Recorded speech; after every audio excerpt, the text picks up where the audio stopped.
Hey, everybody. Welcome back to the Make the Grade podcast. I am Steve Green, the Success Doctor. You know what this podcast is all about?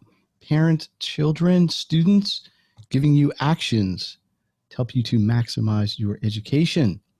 Today, get your notepad out, get your thinking hats on. I have Carlee Myers in the studio here, sort of virtual studio anyway, a stress management expert.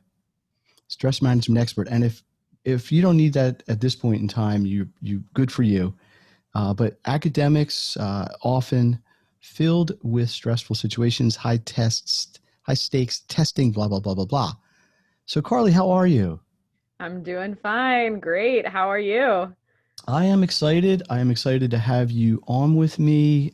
Generally, everything is doing well. So let me tell everybody a little bit about you. You are an expert in helping high achieving CEOs, business owners, and managers who feel overwhelmed and exhausted to find peace and freedom they desire. You're the founder of something called the Stress Less Company. Helped hundreds of professionals around the world take action to reduce stress through educational and mentoring programs. She believes there's no one size fits all when it comes to stress management. And that is her thing. She is a diplomat at the American Institute of Stress. I didn't know there was such a thing. We'll have to talk about that. And her work recently is featured in media outlets like Parade, Fox 29, Good Day America, Maui News. That's a good one. I got to get on that one. You can maybe give me some connections there. And Holy Magazine. And we're going to talk today. Obviously, you've worked with some high level people, right? Mhm. But I'd like to, talk about that and bring this around and see how some of these same techniques may be able to help parents to help their children. So let's start at the very beginning. What inspired you to get into this? What was there an epiphany? Was there something that happened slowly over time? But how'd you get into this the Stress Less Company? Yeah, so it's funny when folks ask me this question, I always say, you've just opened a can of worms. No, we got an hour here. We got some time, yeah. So, I actually I'm not going to spend the whole hour telling my story, but I got into this line of work because of an experience that I had when I was a kid. And long story short, my mom ended up dating a bad apple when I was in middle school. And she kind of realized it a few weeks in, so she broke it off. And, uh, as we do when we go through breakups, when we're ready, we start dating again. And so my mom started dating, and she ended up meeting another guy, and things were progressing. And a few weeks later, it turns out that ex-boyfriend had not stopped paying attention. And so that ex-boyfriend ended up breaking into my childhood home, killing my mom's new boyfriend, and trying to kill my mom. Wow, Yeah. that's a major traumatic experience at worst or best. So okay. Yeah. Well, that I'm sure that had an impact on you as what, a 13-year-old, 12-year-old? 12-year-old. Yep. Okay. Yep. And so, my mom, for context, she was shot point blank in the back of her head. So she was in medically induced coma for a while. She had to learn how to walk again, talk again, Hmm. swallow again. That was like the happiest day because it meant she could leave the hospital because she could eat on her own. And I mean, she was not supposed to survive, but she did. And if you saw her today, you would have absolutely no idea. All she has is a pair of reading glasses and a slight limp. That's it. But for me, my portion of that, my piece of that situation was that while my mom basically made a full recovery, I really struggled for a long time. I struggled with the symptoms of PTSD, with night terrors, with overwhelm, with stress. I mean, you name it, I was probably struggling with it. And I ended up, finally getting the courage to ask people for advice, or to tell people, not even to ask for advice at first, just to tell people that I was having a hard time. I would say things like, hey, I'm kind of struggling right now, or I'm feeling a little stressed or a little overwhelmed. Those words that we hear all the time. And I would ask people for advice, and it was like clockwork. I got the same responses every single time. Have you tried therapy? Have you tried meditation, yoga, changing your diet, exercise? I mean, basically insert mainstream approach here. Hmm. And some of those things did not work at all. They did not work at all for me, at the very least. Hmm. And some of them worked a little bit, but nothing at that point in my life was getting me over that hump to where I was experiencing, joy and happiness and silliness and goofiness and all of those beautiful states of mind. And it took me, as a result of kind of showing up and doing the things that didn't work for me, I ended up struggling for 10 years. And 10 years until I finally figured out the thing that worked for me. And I have to be honest, for a few years I was quite cranky, to say the least, to say, why I was thinking, why isn't anybody talking about this? Why is it just these 5 or so mainstream approaches? Why aren't we talking about how there's no one size fits all when it comes to stress management? And then I had a realization, I was like, crap. It's me. I'm supposed to be the one that's talking about this. Hmm.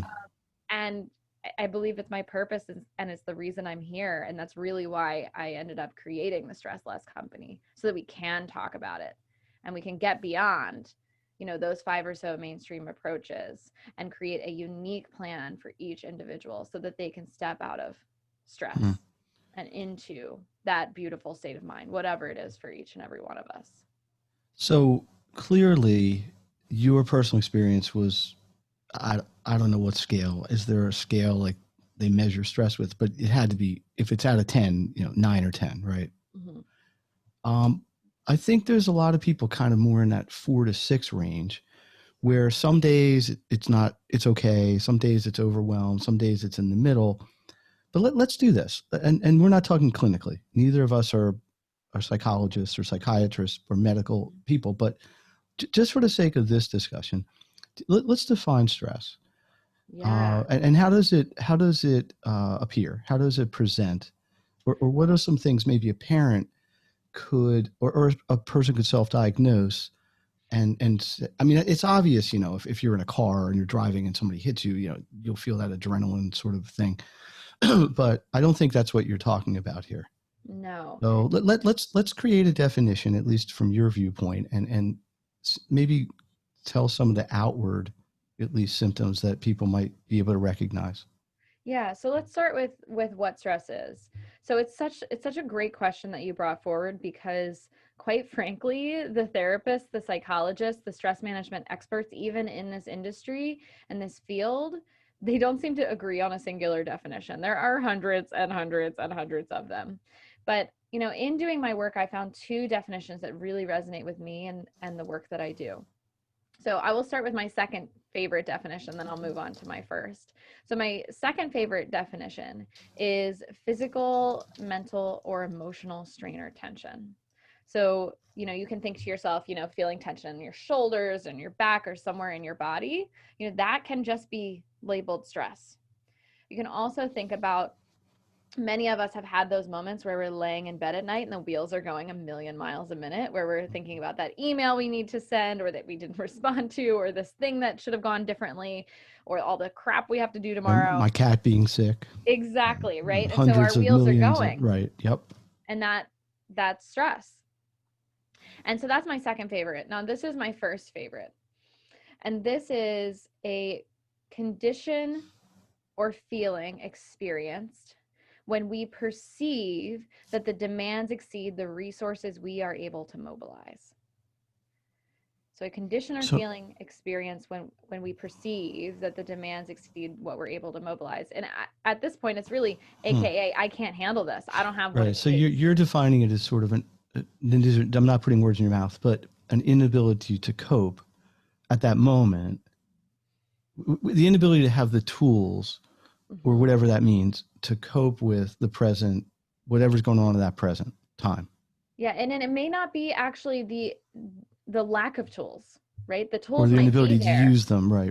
Yeah, exactly. We might not be able to see that they are there and we have access to them. And so So if let me see if I can give you an example, yeah. which I get a lot in my caseload, and maybe you can bring one in, protecting people's confidentiality and all. So many times, a week, a year, a day, whatever, I hear a kid, I'll work with them. Hey, I get it. I understand the material. I'm feeling good about it. I can do the problems. They go in to take a test. I just froze up. Yeah, where what happens is they're on a roll. There's 20 problems on the test, whatever, or 100, whatever, on an SAT, blah, blah. 40 in, they're doing great. All of a sudden, they hit a problem that's problematic, and it gets them off their game. And then the wheels start to spin the wrong way.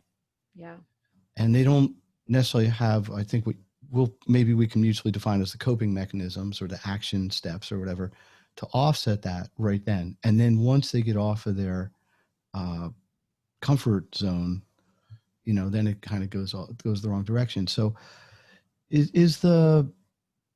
so one aspect is understanding where your limit is, right? What you can handle. True. And then the other one would be, how do you deal with when you kind of go into that yellow or red zone? If we say like the green zone is you're okay. Yellow, you're kind of halfway there, but you're managing it. Then the red zone, if we want to call it that, is the out of control. Yeah. Totally out of your comfort zone. Right. So so let's talk about that. What would you tell somebody here, or how would they recognize this? So on. Yeah. So just based on the example that you shared, it really makes me think about the different types of stress. Now, I'm not going to go into, there's quite a few different types of stress, but there's two specific types of stress that are really just part of this story that you shared, this example. So we have distress, which is basically what we've been talking about since the beginning of the podcast. And then we also have this thing called eustress. Eustress stems from the word euphoria, right? It's good like stress. EU stress. Yep, okay. EU stress. And distress, when we experience it, that's when we experience those symptoms of, which we haven't even gone over yet, right? The symptoms of anxiety, headaches, insomnia, irritability, and also cardiovascular disease, heart attack, strokes, the scary stuff. And the reason that many of those things happen, especially the physiological things, is because when we are experiencing distress, our blood vessels actually constrict. And so the blood has trouble moving through our body. It can't move as quickly. The oxygen's having trouble getting to our brain. We have trouble focusing. And if we were to use, let's say, public speaking for an example, that's probably when we would get up on stage and forget everything we have to say. Now, in the testing example, that's when we sit down and we blank. Right. So it's actually a physiological, neurological response. Yes. Okay. Now, there is eustress. And this is the type of stress that we really, when we are outside of our comfort zone, we want to try to live in.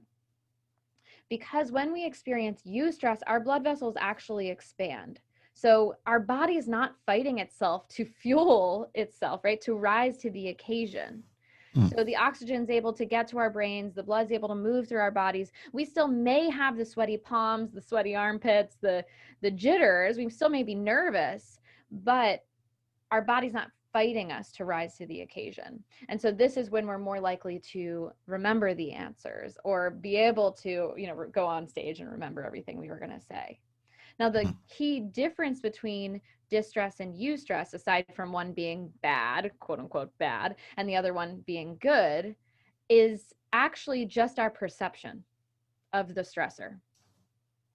So if we go back to your example about testing and that singular question that is outside of the comfort zone, my guess is most folks are seeing that question and they're thinking, oh no, I don't have what it takes.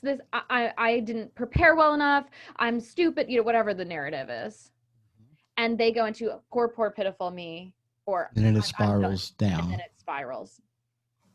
Versus a eustress response, the shift in perception would be, wow, this is a question I didn't know about. Something to learn. This will help me get to the next thing. Or wow, let's put a pin in that. Maybe there's something else in this test that will help me jog my memory, right? And we can think of it as a growth opportunity versus as this is sabotaging. It's a lemonade out of lemons thing. Okay, it can be. Now, typically, just for some context around eustress, typically it's been associated with things like getting married or having kids or getting that promotion or getting that good grade or, all of the good things that can be really stressful, but we view as good. But the psychological hack here is to turn lemons into lemonade, right? For sure. It's almost like I had a student I was working with who was one of the lead-ish characters in a school play, and they were very talented, beautiful voice, just naturally good actress person. But yeah, there they call it butterflies, right? Mm-hmm. They'll break a leg, and the whole idea of breaking a leg is not that you really want to break your leg, it's because you're thinking about not breaking your leg. So you don't worry about the things that would be stressing you. But then you know what the flip side of it is, once you actually get into it and you get in the zone, you get in that state, then it's like a euphoria-ish. It's like one of these endorphin kind of feelings, which is I think kind of where you're going with this as well. So the stress actually creates a positive um, mental neurophysiological kind of thing. Mm-hmm.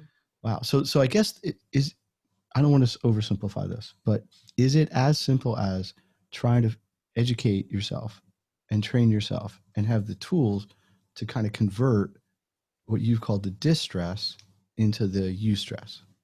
Yeah, it's simple in theory, right? Well, yeah, It's that's why very I said simple didn't in want to oversimplify it. very simple in Right. theory, but the work that needs to be done It's probably is substantial. substantial. Interesting. Especially if we're thinking about, perception here. This is really belief work.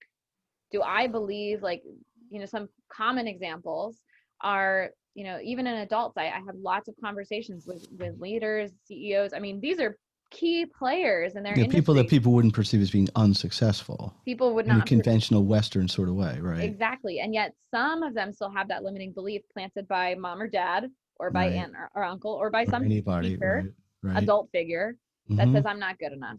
I'm not smart enough.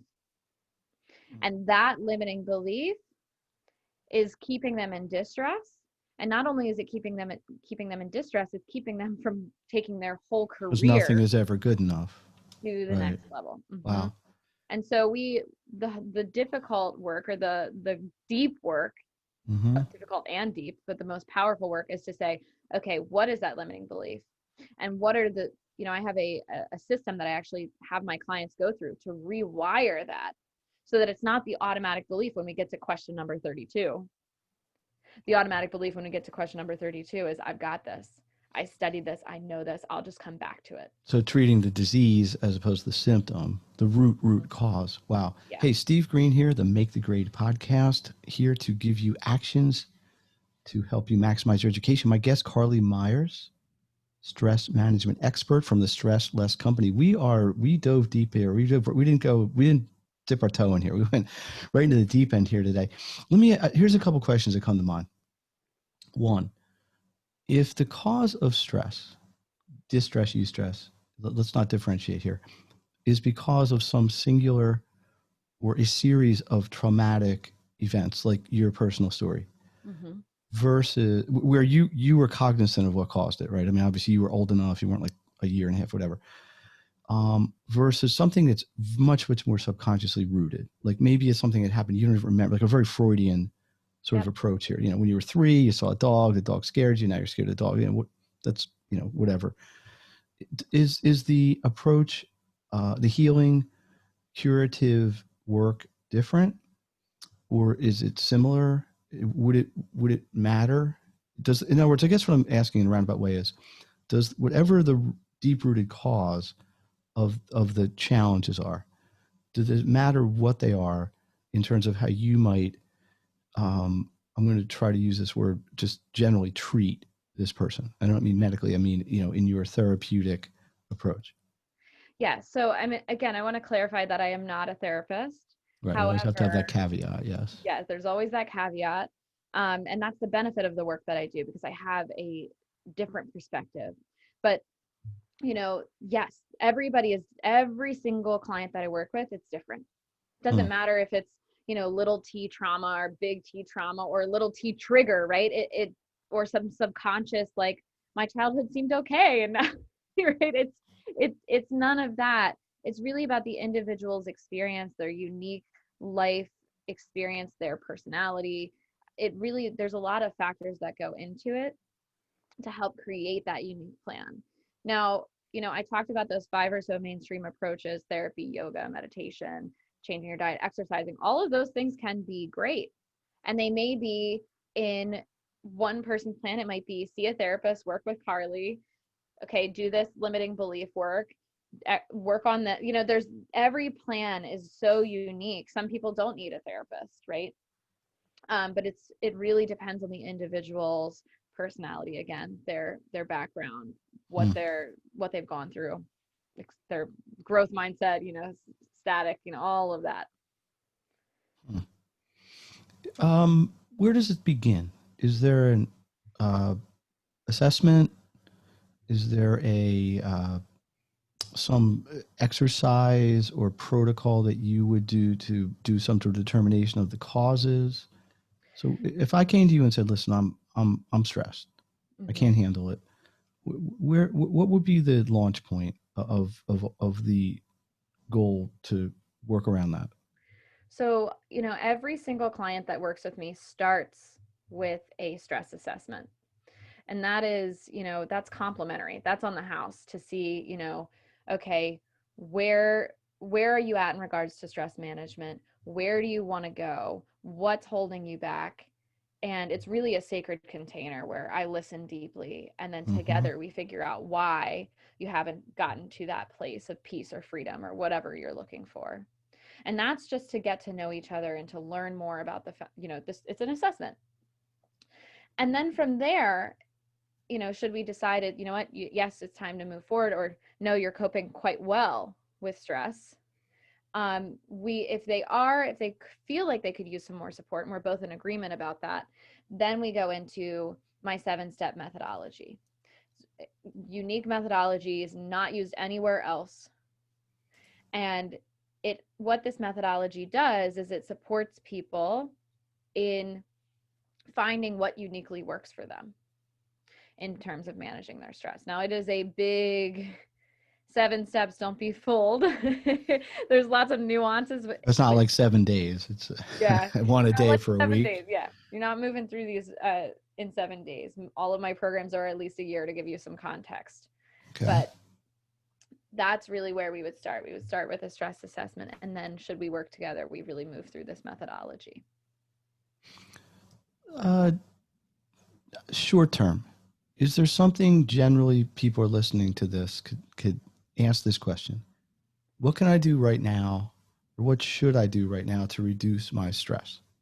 Yeah, Is there some breathing exercise? I know you're not poo pooing them, but I think what you're doing is you want people to go on beyond yep, them, right? yep. But Hmm. is there something basic, self manageable, perhaps, that you could advise that people could try at least just on a surface level? Yes. One of the things, so for context, when I told you I found the thing that worked for me after 10 years, I'm Mm-hmm. going to share exactly what that is.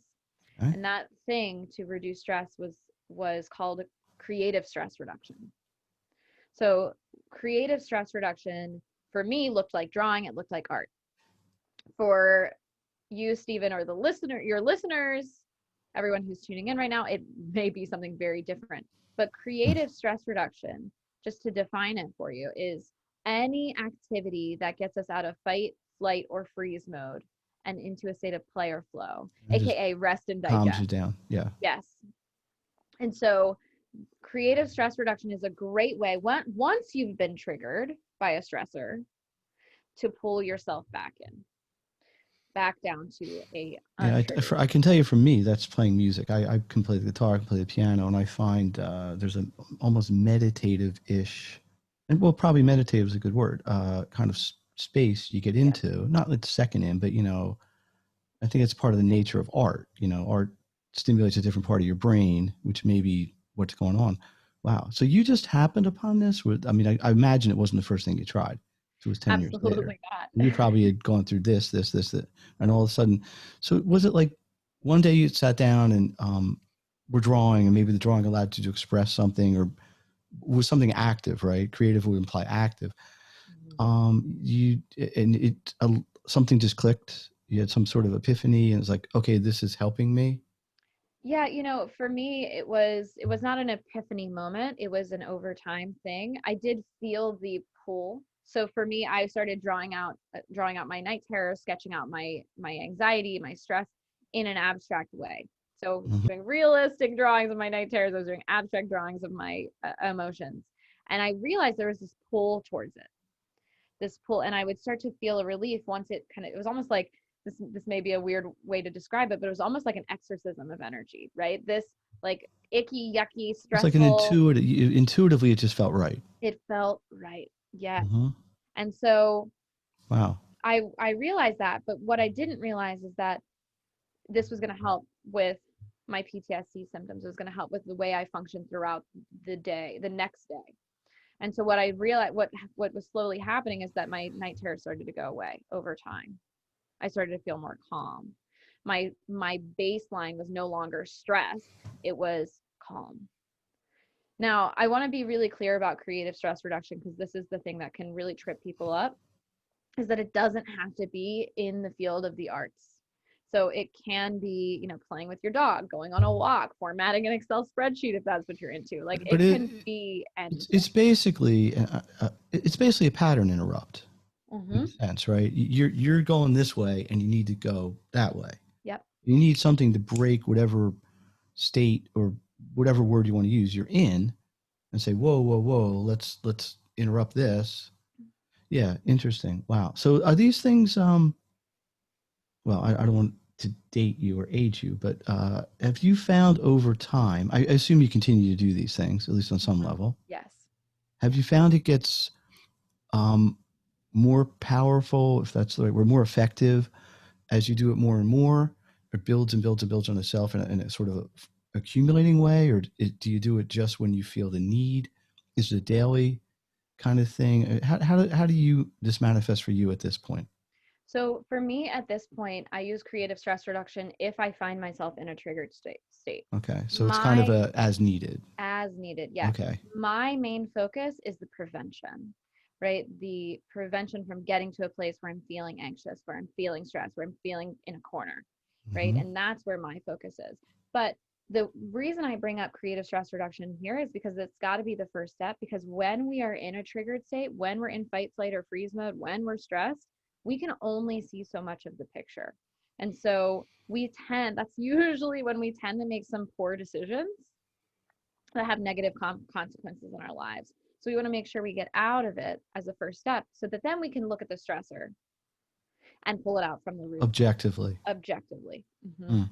So in a let's say uncontrolled situation, somebody gets stressed.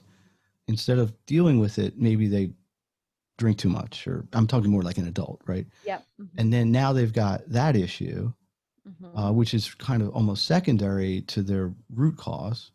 Exactly. Right, right, right. But in the moment, maybe it distracts them from what they had, but it's a negative, uh, Mm-hmm. uncreative Yeah. stress sort of adaptation. Yeah. And I have a free download. I can make sure you get the link for it Yeah, because yeah. Let's get into that stuff a little bit. Go ahead. yeah, because so what this free download has is it has, not only does it have, this is creative stress reduction and what it could be, it takes you through my 4-step system so you can Hmm. figure out, what could uniquely work for you. It doesn't have to be like, oh my goodness, it's everything possible, you can narrow it down. And not only that, there's some 4 key questions that you would ask once you create your bigger list to narrow it down to items that are healthy and items that are accessible to you right now. Let me ask you one last question. I want you to tell everybody how to get a hold of you and how they can access some of these really, I think could be almost, I don't want to overstate it, but maybe even life saving or life altering sort of tools, right? So everything you're talking about, is it, I really don't want to use the word easier. A 14, 12, 15-year old versus let's say a 35-year-old adult, is it easier for one to do this work, or is it harder? Does it matter? Usually say, well, by the time you're 35 or 50, you got so much baggage you got to unwrap to get to the thing. So sometimes it's easier working with a younger person because they just haven't had time to accumulate it. But do you find it makes a difference, or is it just dealing with stress is dealing with stress? I think that there is certainly in many ways there can be for someone who's been through trauma, who's an adult that's gone through thing after thing after thing. You're talking about that baggage, the Yeah, relief, the result can be much more powerful. because But they then got so again, much more to let go, right? think about my situation as a 12-year-old girl. struggling Mm-hmm. for 10 years. I was pretty darn young, but that relief was exponential too. And again, I think it just depends on the individual. And Would you? Sorry, I've go done a ahead. lot of trainings for college age students, and I can tell you that the struggles that I'm seeing in college age students, in terms of stress, it may be a different stressor, but in terms of stress versus, a corporate professional, maybe they're actually very parallel. They really are. Hmm. Well, our neurology is not that much different individual to individual, right? I mean, the socialization is different, but the actual physical neurophysiology isn't that much different. Um, wow. Well, we listen. Steve Green, Make the Grade podcast here. Carlee Myers, really, we're really digging pretty deep here into some heavy duty stuff. But my goal is to give people tools to help themselves, students, adults. It might take some work, just like anything else, but the results, the benefits far, far outweigh the effort you have to make to get there. Carlee, how can people get a hold of you, or how could they access some of these gifts? Let's use that word, gifts you could provide for them. Absolutely. So, one of the first things that I want to offer is the opportunity to apply for a stress assessment. Okay. So, if you feel like you could use some support, All that's a right. really great place to start. And And we'll you put that in the show notes, which people can read. But go ahead. You can say what it is absolutely, too. Is that a yes. website or something they would go to? So that would be stresslessco.com/apply. Okay. That's probably the most important link that you will receive today. And then, Stresslessco.com/apply. Got it. mhm. I might be And then typing it out in a minute here myself. there you go. There you Go go. ahead. Stressful doing these interviews. Go Yeah. ahead. Keep going. Keep And going. in regards to the free gift, the link is a little complicated, so we'll just make sure that it's in the Okay. show We'll notes. have everything there. So look down or look up from wherever you are right now on the podcast, folks. Um, you have anything coming up, like an event or a workshop or a book? You have anything you want to talk about that you're doing?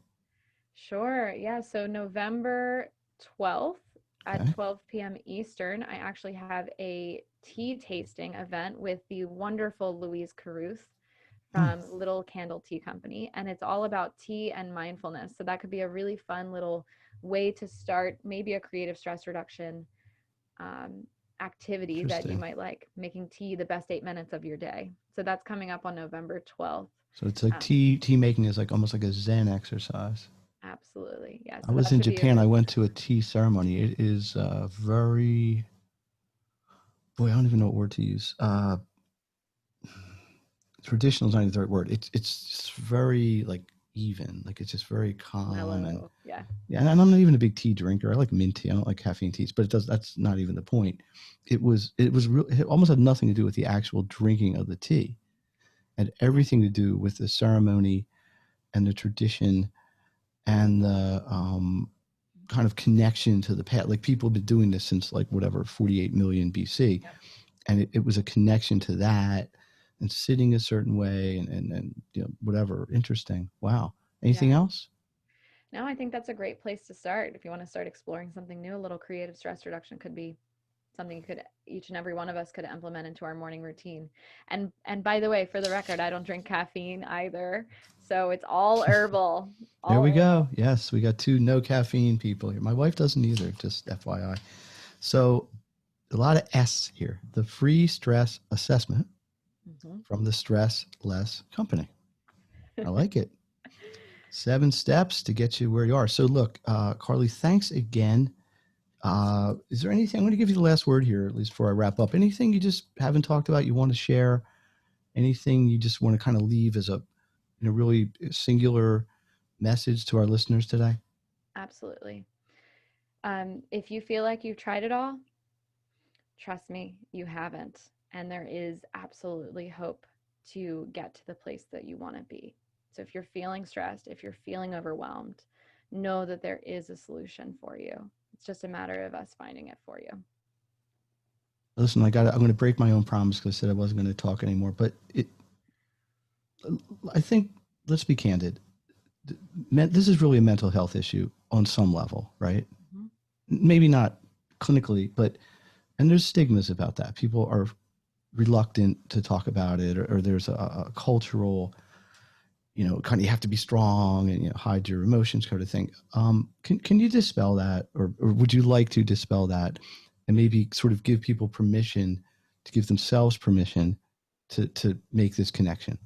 It's an Absolutely. extremely leading question. I get that, but and if it's not the right thing, fine. But I think sometimes that gets in the way, right? People might know they have a challenge.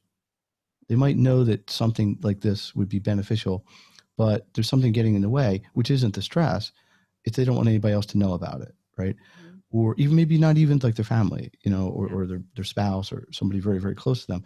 So there's a fear that they're feeling weak or people perceive them a certain way. So just say something about that from your standpoint. So my standpoint is really that the people in your life that you're trying to hide it from probably already know. Mm, And they're seeing it in the symptoms of how stress is showing up: the inability to focus, lack of productivity, snapping at loved ones when they didn't do much of anything to deserve that snap, right? irritability, right? Not depending on, how extreme, not being able to get out of bed. They're seeing it and they're experiencing the ripple effects, likely negative, from it. Mm, And so when we think about the fear of them finding out, I've had many of conversations with husbands that have to talk to wives, or wives that have to talk to husbands, or kids that have to talk to parents, or parents that have to talk to, the whole nine yards. mm. And when they actually sit down to have that conversation that they're so terrified of, they realize that that family member just wants the best for them. And it's probably I got to think on some level relief Yeah. now that it's out. Mm-hmm. That word, but it now it's like, okay, we can talk about it. It gives you Yeah. a freedom to get the right help. And here, look, even if you have a family member who would just like be like, I don't care about they, they don't care about your well-being, they Mhm. will care about how you show up in their lives, right? They will care how you treat them. And so they're going to care about how they want you to get better so that they don't have to deal with your crap, right? And so Wow. even if you have a family member Hmm. that you're like, well, my family member's not loving, you can still look at what it's really costing the relationship and how it's really impacting that person, to shift that narrative for you. Wow. So much, I could probably talk with you for another hour because there's so many questions we could ask, but I'm going to wrap this up. I'm going to ask you if you're willing to come back. Maybe we'll do this again. I also want to certainly bring you on to the live Education Thursday live um, event, Education Live Thursday event. So, this is awesome. Carlee Myers, thank you so much. The Stress Less Company, stresslessco.com. Take advantage of this. She is an awesome resource. I think that's obvious after this conversation today. Steve Green here, the Make the Grade podcast. We are all about giving you actions to help you maximize your education. We are in a series right now of trying to provide guests like this, people that can help you. It's academic, but beyond academics. This is life skills stuff. So, Carlee, once again, thank you so much. Appreciate you taking the time to come here. We will probably bring you back again. At least I would like to, and continue the conversation. Thanks again.